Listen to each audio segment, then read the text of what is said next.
This is how it looked for people told to evacuate parts of Lake County. Walls of flames lining the road. This viewer says the road between Ukiah and Lakeport was cut off and they had to turn back.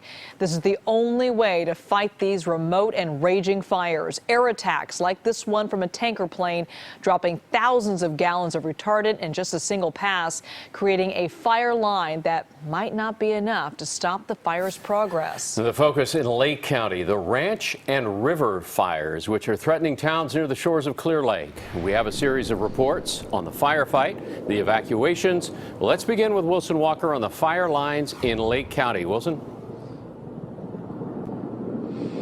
Well, Alan, it has been just a really long, hot day up here. I am standing on Highway 175, almost midway between sort of the two ends of this highway where the fire has been burning all day. I'm going to step out of the way here so I can give you a better shot at what is happening on that hillside over there. You can see this ledge, sort of the ridge running across there over towards Clear Lake, where firefighters are trying to keep the flames in that containment zone. You can even see the retardant line they have dropped on the hill up there, but this has been, as I said, one very long day.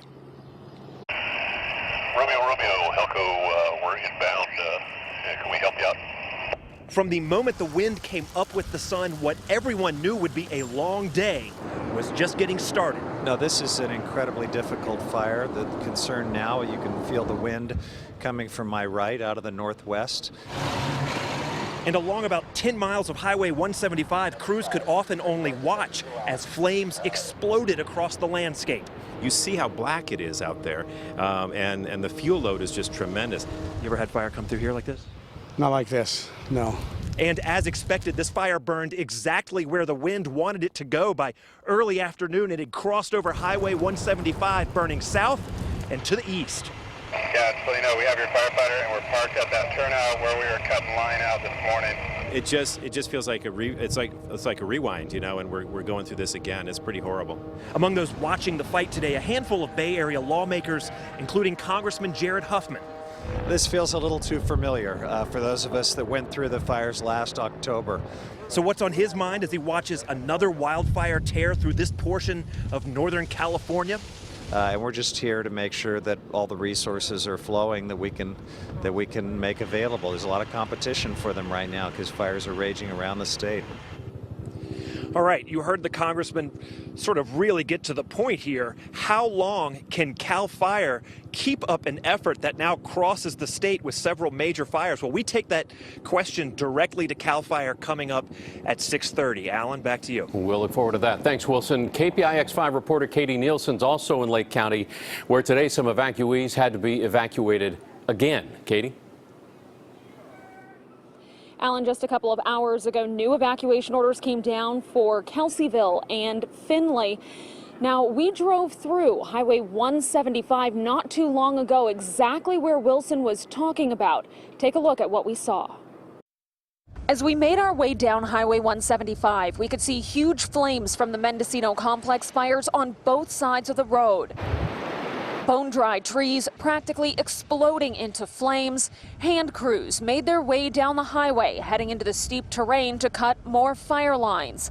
As this blaze continues to move east, new evacuation orders in place, this time for Kelseyville and Findlay. It's terrifying. We stand here and we can watch the fires break out here and over here, and the big tankers are coming and dropping. That's exactly why all the evacuees at the 3 shelters in Kelseyville have to evacuate yet again. I received word from the headquarters to expect those folks to come over here.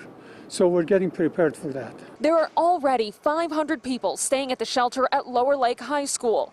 And with the Kelseyville shelters closing, it means at least 100 more. We decided we would just up and move.